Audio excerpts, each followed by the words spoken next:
What's up, everybody? What's up? Welcome back to another Legal Hands to the Face podcast. We are super excited today. We have a great guest, Philly sports talk legend, Harry Mays. What's up, Harry? Hey, Bill, great to be with you here on Legal Hands to the Face, man. It's an honor.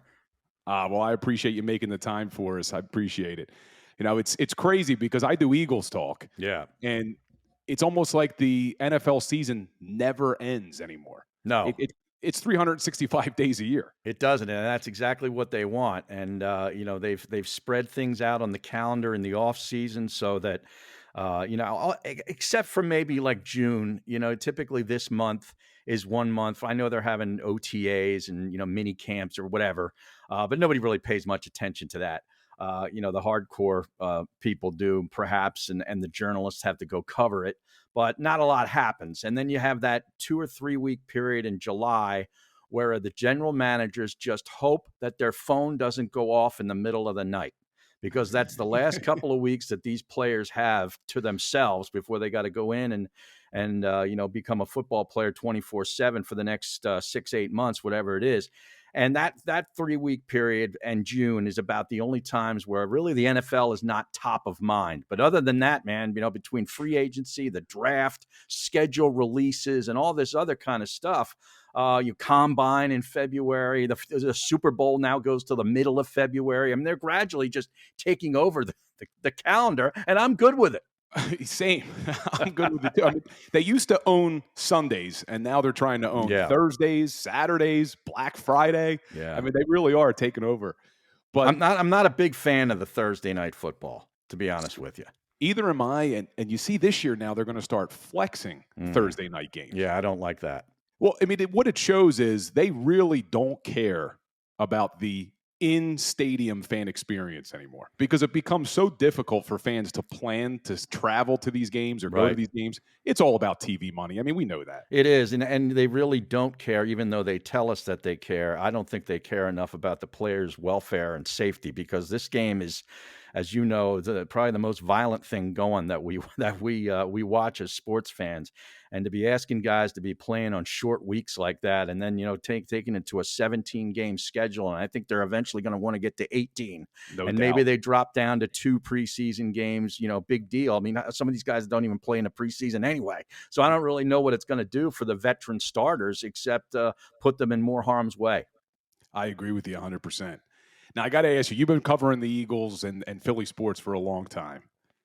That Super Bowl last year, I know they don't win it, but is that the best Eagles team that you've ever seen? I don't know if I can say the best team, because that team, the team that didn't win it in 04 was really good too. I mean, they've had, and the team that ended up winning it was really good. They might be gelling into the best team, and that we might see that this year. But I don't know, if they win the thing, then I can say it, but they didn't win it, and they lost to an incredible player in Patrick Mahomes, and our former coach, who's a great football coach. That was just a great season just to get that far, because then you realize, man, we really do have a quarterback, and we really do. We found, Jeffrey Lurie found another football coach. It didn't go well at the start for Nick Sirianni, with some of the things he said in the press conference and, some of the goofy things that he was doing with the team. But man, the guy's a good football coach, and they proved that last year. Yeah. No, I agree. I think if they would have won that Super Bowl, it may have gone down as the greatest season in Eagles history. Yeah. But they don't. So that's why we're here debating whether or not they were a great team. But, you're right. You mentioned Jeffrey Lurie found another good football coach. You look at his track record. I mean, say what you will about Jeffrey Lurie, the success of this Eagles organization, and especially the head coaches he's been able to find. And he doesn't go with the guy that everybody else says, oh, that's the guy you got to get. He usually finds these unknown guys. Andy Reid was another one of them. Doug Peterson, another one. And now Nick Sirianni. You got to give the guy a lot of credit. Yeah, you really do. And, when Doug Peterson came in here, a lot of us, including me, scratched our heads, because that didn't get off to the greatest of starts either. And you're sitting there saying, hey, he was just, under the tutelage of Andy Reid. How much of this stuff is really Doug Peterson? Can he really, be a coach? And we found out that he really can, and now he's going to get a second opportunity down in Jacksonville, and he's already doing a great job with that young quarterback down there. But Sirianni, too, was a guy like you said. I didn't know much about Nick Sirianni at all, but the guy's a lifer, man. That's all he does is think about football, and you got to love that about him. That he's really into it. He's as into it as the fan base is. Yeah. After he did his first couple press conferences, and I know they weren't the greatest Mm-hmm. or the best received, I said, I don't know if this guy's going to be a good coach, but if he is, he's going to be absolutely loved in this Yes. city because he just has that personality. He's Yeah. just like the fans. He Yeah. really is. And he did the pandering thing, and when we used to rip him, me and Aton, The on one of the shirts, they with always the wear the shirt. T-shirts and stuff, like that stuff, wears thin on me. But some of the fans dig it, and hey, he won games. That's all that matters. And Yeah, he that's can all you wear need. anything, any T-shirt he wants now because he took a team to a Super Bowl. Yeah, he really can. And then we look over at Howie Roseman. Now, Yeah. obviously, he's been a polarizing figure over the years. But what do you think of that draft that he had? The last two drafts, really. I think Howie's finally figured it out. Hey, draft players from the SEC, draft as Yeah. many players as you can from Alabama and Georgia, and you're probably going to be all right. Yeah, don't try to get cute and Right. take Jalen Rager. Just go with the guy who's from the SEC and you'll Right. be fine. Yeah, none of this J.J. Arthega-Whiteside nonsense. You mentioned Rager and a couple of the other things that, he's done in the past, but it's pretty simple when you really just figure it out. Like, hey, the best players are playing in the Southeast Conference, and most of them go to Alabama and Georgia. Some of them don't even start, and they're they're NFL players. So you look at what he's done with these kids from Georgia in the last two drafts. Jordan Davis and Nakobe Dean are going to be stepping forward into probably starting positions this year on this team. So they're going to get their chance. He drafted Jalen Carter and Nolan Smith in this year's draft. They're He got probably Keely Ringo too. He picked up in the fourth round, the corner from Georgia. right. I mean, so Jalen Carter and Nolan Smith were First round round picks. picks. And, Jordan Davis, Nakobe Dean, same for, on that front line, some linebacker depth. And, you're going to start to see some of these guys really emerging, I think, this year on the defensive side of the ball. Now, you mentioned the Kobe Dean, and I'm Yeah. curious of your thoughts about that linebacker position because that's something I'm concerned about. I am hopeful that Nakobe Dean's going to be the guy we saw at Georgia, Yeah. but there's a reason he fell in the draft, and if he is not ready, we have a real problem at linebacker. I mean, they let Kazir White walk, they let TJ Edwards walk. Yeah. Dean better be ready. Well, they picked up another tackling machine for TJ Edwards in the body of Nick Morrow, who was Chicago. all over the field for the Chicago Bears last year, making tackles everywhere, and spent a couple of years before that with the Raiders. He's a veteran. He's going to be out there being your sort of your cleanup guy. He's going to be the front four is going to be blocking people, and this guy's going to be free up to make the tackles. And then Hassan Reddick's going to be rushing the quarterback. And, that was a tremendous acquisition, bringing him back home and the season that he had. So I'm not as worried about it. I'm very curious to see how Nakobe Dean works out because, if he can't play, I was fooled too, because I really liked the draft pick when it was made. Same. I agree with you. It's just there's really no depth behind Moreau and Dean. Who you got Sean Bradley, another Special local teams kid. player. He's been a special teams Yeah. guy. Who else could step in? And then you go back to the back end at safety. They're also thin there. They lose both starters at safety, Marcus Epps and Chauncey Gardner-Johnson. Well, they got Terrell Edmonds from Pittsburgh, who's a pretty good player. I think he's going to be okay. I think he's going to be good. Yeah, and I think that was smart by Howie. You mentioned Nicholas Moreau from Chicago, Terrell Edmonds from Pittsburgh. He got both these guys on one-year deals who started a lot of games in the NFL. But it's, again, do they have enough depth? And then you look at that other safety position. You think it's going to be Reed Blankenship's going to step in and be the starter over there? It could be. Who knows? Maybe the kid, the draft pick steps up. The kid they took, Sidney Brown, out of Illinois, is a pretty good player. Yeah, I don't know if you had a chance, Harry. There's a great documentary I think NFL 360 did on Sidney Brown and his twin brother. Well, he's the running back at Illinois. He was a monster. Yeah, so they did they grew up in extreme poverty. It's a really good story. The kids overcome a lot of adversity, and leading up to the draft, I found this out after the draft, after they drafted Sidney Brown. Apparently, Howie Roseman and the Eagles, they put a red star on specific prospects that meet all these criteria, and Sidney Brown did. So I think they're really, really high on this kid as a leader, and he is. He reminds me.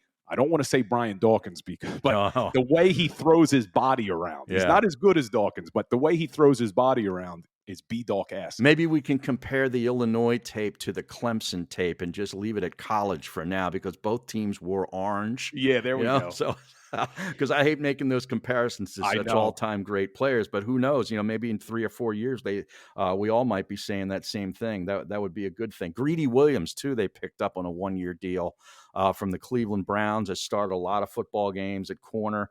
They extend what James Bradbury signed him to a 3-year deal. They extended Darius Slay. And, I think their back end looks pretty good as long as they get good play out of Terrell Edmonds at Yeah. safety. No, very smart offseason by Howie Roseman, I think. Some low Mhm. risk, high reward moves. You jump over to the running back position, same deal. Another Yeah. low risk, high reward is Rashad Penny from Seattle. Well, yeah, I don't know that I can say he's low risk because he's hurt all the time. I mean, the guy's only played in 18 games in the last 3 years. Think about that. Yeah, and it's Um, only 42 games in 6 seasons. I right, mean, it's right. never been good. Now, when he does play, he's a 6 yard a carry guy, so he's very effective when he's vertical. But that's going to be something. I don't know if you can count on a guy like that has shown you in his history that he's just unavailable. So that's a question mark. But then the DeAndre Swift move I thought was great. You get him coming in here on the last year of his contract. It's only 1.77 million against the cap. And I think he's going to be the guy that's going to be taking the majority of the snaps and get the rushing. Because Miles Sanders had like 260 carries last year, something on that order, Yeah. 259, I think. So the best DeAndre Swift has ever done, or the most, is 150. So I think like maybe that's all we can count on out of him, 150 of those 260. And then you hope to get the rest out of Penny. Boston Scott, they signed for actually like $2 million. That's a $2 million I'm cap hit. surprised the Giants didn't just sign him to get I him know, off just our to get him roster. away from Philadelphia because he puts up all his stats. He stuffs the stat sheet against the New York Football Giants. But yeah, he's in there at $1.98 million against the cap. And then Kenny Gainwell, I can't forget about him. He's not even costing you $1 million. But I think this gives them a lot of flexibility. A lot of these guys they catch the ball out of the backfield. Swift is really good as a pass catching running back, which is something I think they're going to really like to feature out of that. Miles Sanders was okay at it. DeAndre Swift is better Yeah, in that regard. 1,000%. I actually did a video on this on our social media that's what I was most excited about with Swift because Yeah. as good as Sanders was, and if you remember his rookie season, he caught a lot of balls out of the backfield, but the last couple of years he just hasn't done it, Mm-mm. and it's been an element of the Eagles' offense they haven't really been able to utilize. Boston Scott surprisingly looks like Darren Sproles, but doesn't catch a lot of balls out of the backfield. So No. that if you add that element to this offense, and you already have Yeah. Devontae Smith, A.J. Brown, Dallas Goedert. I mean, that's going to be really tough to stop if you got Swift catching balls out of the backfield. But especially depending on Rashad Penny's availability, uh, I think Boston Scott was going to get a lot more work. They're paying him probably the most against the cap, I believe, out of all 4 of those guys in that running back room. So that doesn't get lost on Howie Roseman. Like, let's get him the ball against more teams than the New York Giants. Yeah. He always seems to step up to Boston Scott whenever He you need him. does. I'm a big fan of his. He Yeah, but does. if you look at that entire running back room, Mm-hmm. they cost less than I think what Carolina is paying Miles Sanders.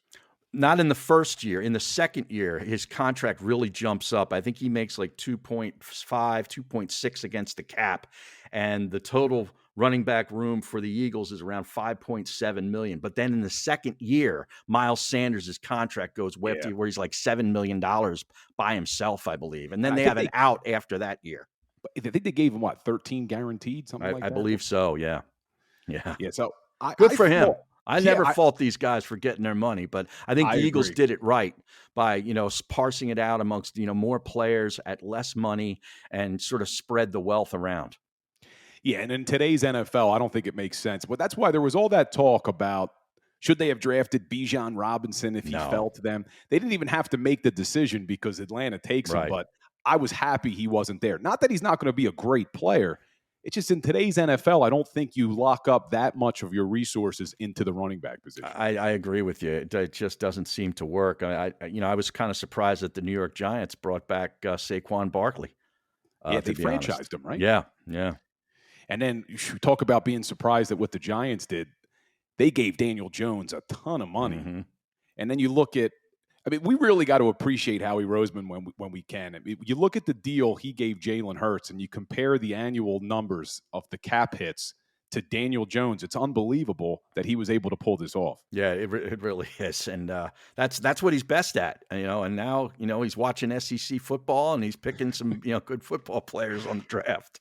Yeah. Well, he's an attorney. Yes, he is. Us attorneys know football. I think yeah, that's true. That's right. You're Esquire, Yeah. but I don't know if Howie Roseman's going to be allowed back in Gainesville anymore after he's taken all these Georgia Bulldogs and Alabama Crimson Tide players. You're not kidding. And going back to the draft and the Georgia Bulldogs, that guy Nolan Smith. I don't know if you've heard him talk or any of his interviews. I Hmm. could see that guy being a captain on this team in a couple of years. Yeah, no doubt about it. And I know Jalen Carter got himself in some trouble while he was at Georgia, but I think the rest of that locker room and just the culture that the Eagles have built over these last couple of seasons, I think that'll straighten him out. I'm not worried about it. Yeah, and they did their homework, and especially having all these Georgia players, they were able to ask around and find Hmm. out who this guy really is. So I feel comfortable. Me But too. I'll tell you what I don't feel comfortable about, Harry, is looking at this 2023 schedule that the Eagles have in front of them. Because they have a good team, there's no doubt, but you got that Super Bowl hangover, that's a real thing, and then you go into this year's schedule. My God. Yeah, it really is tough. I mean, they start on the road. I think they're 4.5 point favorites at New England. Hard to say what the New England Patriots are going to be like, but I think they win that game. They always seem to then get Minnesota at home week 2. But isn't this 2 years in a row now? They're going to have the Vikings on a televised, nationally televised game at home, and Well, then that's a good thing because Kirk yeah, Cousins doesn't seem to perform well on national he TV. he does not. I forget what his record is, but it is abysmal. You are correct. Tampa Bay is a totally different team. They're in transition. I'm not worried about that. Division game. Then they go at the Rams. The Rams are still sort of trying to find their way back. The Jet game on the road is interesting. We'll know a lot more about Aaron Rodgers and that team in those first 5 weeks leading up to that game. But that could be a tough one. Miami's a good team, but you get them at home. Then you get Washington on the road. It's always tough in the division, regardless of how good or bad we think the Commanders are. Then the stretch starts. Here's the gauntlet: Yeah. Dallas at home, at Kansas City, Buffalo at home, San Francisco at home, at Dallas, at Seattle. I Yeah. mean, my goodness. That's what's crazy. Right there is going to be that's what it's so important that they come out to a hot start. They Yeah. have to win these early games that they're supposed to win because after that bye, and you look at it, the Eagles have their bye in week 10 and then they play Kansas City. So everyone's, Mhm. "Oh, that's great. They're coming off a bye."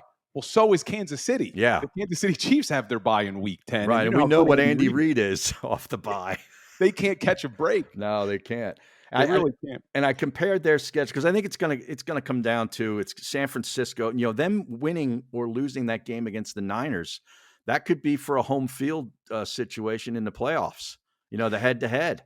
And this year, just like last season, the NFL changed it now. Only one team gets a bye. Hmm. So that's also for that first round bye in the Right. playoffs. Very important. And compared their schedule to Dallas, who you figure it's going to be Philadelphia, San Francisco, Dallas, and maybe what Detroit I think is the next favorite to get to the to win the conference, and then Yep. Seattle, believe it or not. So you look at the teams; they play a lot of the same teams. They both play the Jets. Dallas gets them at home. Eagles go on the road. Miami, the Dallas Cowboys have to go on the road. Eagles get them at home. The Eagles play at Kansas City. Well, that game is not against Kansas City. It's against the Chargers for the Dallas Cowboys. They play back-to-back weeks in California. They'll stay out there for the week Yeah. at their place where they go to train. They go at San Francisco, at LA Chargers back-to-back for Dallas. That's really rough. They get Seattle at home. The Eagles go to Seattle. We know that's not an easy place to play. But the Dallas Cowboys have to go to Buffalo, and the Eagles get Buffalo at home. So Yeah, the only thing that scares me though, well, not the only thing. There's a lot that scares me about that Bills team. But what I don't like about that game is you're on a short week because you had Mhm. Kansas City on a Monday night. Yeah. So even though you have them at home, it's a short week. That's going to be a tough game. And then you talk about the Dolphins. The only thing I love about the Dolphins game is you're going to be sick and tired of hearing the Tua, Jalen Hurts storylines Oh, all week long. But Hurts will have them ready to play. I mean, it's going to be all week. yeah. Oh, he lost his job to him in the national championship game. It's going to be everywhere. I know, and you're right. I will be sick of that probably by, Monday afternoon of the week of. Yeah. Now, one thing I found interesting about the schedule this year is did you see they get the Washington Commanders games all finished by week 7, but yet they don't play the New York Giants until week 16 as their first game against the New York Giants. Yeah, that is weird. They finish at home Giants, home Cardinals, and then at the Giants, which is a game that may or may not mean anything for one or both of those teams. That's the one thing I really don't like about them playing division games at all. I don't care if it's against Dallas, the Giants, or Washington in week 18 or whatever it Yeah, it is. just doesn't may not A lot of matter. times it doesn't matter, and, you're kind of wasting a division opponent, which, I always hated it when it was Dallas, and it has been that way in the last couple of years where neither team needed the game. Yeah. Well, it's even worse when one team needs the game and the other doesn't, and they Right. just lay down. I mean, I Yeah, hate that too. I do too. But packed in between those Giants games is the Arizona Cardinals and our boy Jonathan Gannon coming Mhm. back to town. Yeah, they stink. That What did team. you think about that mild, I shouldn't say mild controversy because I think they tried to brush it under the rug, but that little controversy about him interviewing prior to Super Bowl 57 and then the Eagles and the Cardinals just settling it themselves by exchanging third round draft picks. What did you think about that? Yeah, tampering and all this kind of stuff, is gets thrown around. I just wish that they could find a better way to have these guys interview. Like maybe I don't know why they have to even do it during the playoffs. Like why can't they just wait I agree. until the season's over and that 2 weeks between the Super Bowl and the combine just be, this wild interviewing frenzy and teams hiring coaches. I don't like having it being a distraction to your football team. I know these coaches are professional and their main job is to coach the team that they're being paid. But you can't tell me, just human nature, that part of your mind isn't elsewhere thinking about the staff that you're going to put together if you get this head coaching job in Arizona. You know what I mean? I Yeah. don't like it. Well, there's only 32 of those jobs in the world. Right. So, I mean, Yeah. and if you're a football coach, that's the pinnacle. If you could Hmm. become a head coach in the NFL, so of course they're going to be slightly distracted. I agree with you. Absolutely. The NFL could cure this very easily by saying no interviews until after Super Bowl Sunday. Right. I don't know why they don't do it. Yeah, I agree. I mean, the teams that fire coaches during the season can get a head start on the due diligence and and asking around and putting together their list of candidates and all that stuff, and that might be an advantage, and that's why teams do fire these guys early so they can do that. But as far as the actual interviewing and the hiring, I wish that the NFL could find a better way to do it so it doesn't distract or take away from the playoffs.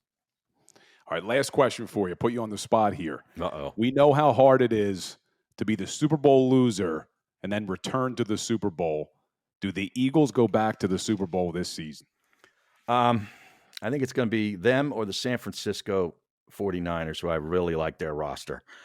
Eagles did catch a huge break, with Brock Purdy getting hurt in that game. I mean, football players get hurt, but that was a huge break. I still think the Eagles would have won the game, but I think it would have been a close football game. Yeah, I do. I think the Eagles are the best roster, provided that they can stay healthy. If they can get a good season out of Rashard Penny, if they can, work some of these younger players into that defensive front, and their back end holds up with some of the new guys at safety. I think Jalen Hurts is going to be Jalen Hurts. He has really impressed me, and I didn't necessarily see it coming. I didn't know that he was a franchise quarterback. I sort of, the jury was still out kind of thing for a long time, but there's no debating it now anymore. I mean, he is your guy, and I think he's a guy that you can look for, suiting up each and every week, even back to the days when we had Donovan McNabb. You just felt that comfort level that you had going into each season with your quarterback. And I think we're going to have that now with Jalen Hurts. And if as long as you have that, they're going to have a chance to win the division and get to the Super Bowl. Yeah, I think and the most amazing thing about Hurts is I don't think we've seen his ceiling yet. With that No. guy's work ethic, he's going to Yeah. keep getting better. Yeah. Forget about. He's not going to be one of these players that gets all the money. I think he bought a big mansion up in Bucks County. A friend of mine just sent me, but yeah, he's not going to be one of those guys that's going to get distracted by the riches, and the spoils of playing football. He's got some great quotes too, doesn't he? He does. He really does. So great one-liners. Well, Harry, I appreciate it. Hopefully, we'll have you back on soon. And the way we met, just to tell our listeners, is Harry does a golf podcast. So for our golfers out there, he does a golf podcast with a friend of mine called Swing It and Ding It. It's a great podcast. You guys also do some betting lines on there Oh as yeah. well, right? Yeah, we see the line courtesy of DraftKings Sportsbook. But it's a lot of fun. I love betting sports. I've always had, even long before it was legal. I was talking about it on the radio at the old place, the How Fanatic. different things are now. Yeah, Right? much to my program director's dismay, because he didn't like that because it wasn't legal. But now it's legal, and it's just you can do anything you want. And betting golf is just another fun thing to do. Well, I know we're an Eagles podcast, but one quick golf point. I Mm. couldn't believe it. I saw Rory McIlroy kind of blow the Memorial Tournament, and I looked at him. He had 4 major wins before he was 25 years old, and he Yeah, hasn't won a major in 9 years he now. hasn't won a major since 2014. That's Yeah, correct. Yep. it's crazy. I mean, And you look at his numbers before the age of 25, you thought maybe he could threaten, Tiger I Woods. know, and there was a lot of people saying that, and it just goes to show you, how tough golf is. But also, there's like a big two right now in that sport, in Scotty Scheffler and John Rahm, and then there's a dropping off point before you even get to Rory McIlroy and the rest of those guys. So he's got a lot of work to do. He's the favorite coming in this week up in Canada, and then we'll have another U.S. Open. Maybe he can grab that major. Awesome. Well, guys, yeah, check it out. Swing It and Ding It is the golf podcast. And Harry, thank you again. It was a pleasure. And everybody, thanks for listening. And as always, go Birds.